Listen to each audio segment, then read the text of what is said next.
हमारे कैथोलिक कलीसिया में हम माता मरियम को एक प्राथमिक, एक आदरमय स्थान देते हैं। जिस तरह माँ अपनी संतान को अच्छी तरह रखती है, अच्छी तरह से पालती है, पोसती है और अपने प्यार में, अपनी छत्र छाया में बड़ा करती है, उसी तरह हमारे जीवन में माँ मरिया एक सुंदर मध्यस्थता के रूप में है और सहायता के रूप में हमेशा उपस्थित रहते हैं। हमारा दैनिक जीवन में अगर हम माता मरिया से मांगते हैं, कुछ भी मांगते हैं, विश्वास के साथ मांगते हैं, तो हमेशा याद रखना कि माता मरिया की शरण में जो किसी विश्वास के साथ उसके शरण गए हैं, कभी खाली हाथ वापस नहीं लौटे हैं। माता मरिया हमेशा हमें जीवन में आश्वासन देती है कि अगर कोई सहायता, मदद अपने जीवन में बुराइयों के प्रति और अपने जीवन की आवश्यकताओं के प्रति चाहिए तो हमें माता मरिया के द्वारा मिल सकती है। माता मरिया एक मध्यस्थता है ईश्वर और हमारे बीच। जिस तरह हम वचन में पढ़ते हैं, ईश्वर के द्वारा भेजे हुए स्वर्गदूत ने मरिया को सुंदर संदेश दिया कि वे एक पुत्र प्रसव करेंगी और उसका नाम इमानुएल रखा जाएगा। स्वर्गदूत ने कहा, प्रणाम प्रभु की कृपा पत्री।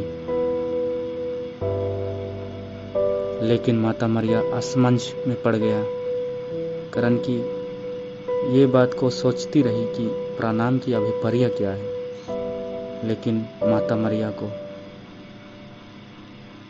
तुरंत बाद में पता चला कि परमेश्वर उन्हें बहुत बड़ा कार्य के लिए चुना है और उसी क्षण माता मरिया को एक बहुत बड़ा आसन दिया गया, कारण कि स्वर्गदूत ने उपस्थित होकर उन्हें प्रणाम की अभिप्राय दिया। आज हमारे जीवन काल में हम हमेशा माता मरियम को प्रणाम कह के प्रार्थना करते हैं और हमारे निवेदन को चढ़ाते हैं। वे हमारे प्रभु यीशु मसीह की माता बनी, पवित्र आत्मा के शक्ति के द्वारा और हमारे पिता ईश्वर की छाया उन पर पड़ी और वे परमेश्वर के द्वारा, पवित्र आत्मा के द्वारा गर्भवती हुई और हमारे महान ईश्वर यीशु मसीह की माता बनी।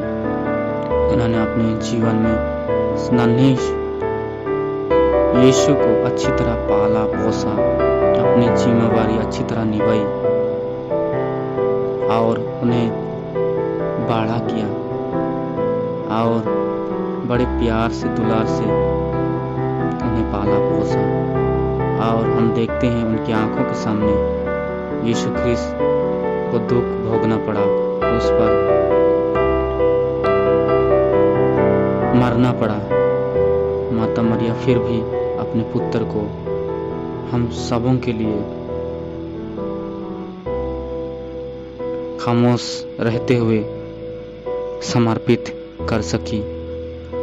माता मरिया अभी भी हम सबों को अपनी संतान मानती है, इसलिए हमें हमेशा हर पाप दोष गुनाह से बचाना चाहती है। वे हमारा मध्यस्थता बन के हमें स्वर्ग तक ले जाना चाहती है। इसीलिए माता मरिया हमारे दैनिक जीवन में हमेशा मदद के लिए तैयार रहते हैं। जो कोई माता मरिया के शरण जाते हैं, माता से अपनी निवेदन प्रस्तुत करते हैं, तो जरूर माता मरिया निवेदन को सुन करके यीशु ख्रिस्त के यहाँ प्रार्थना करते हैं और हमारे उस निवेदन उसी के द्वारा पूरा होते हैं। इसलिए माता मरिया को हमें सम्मान, आदर और एक अच्छा स्थान देकर हमें उन्हें हमेशा आदर सम्मान देना जरूरी है हमारे जीवन में।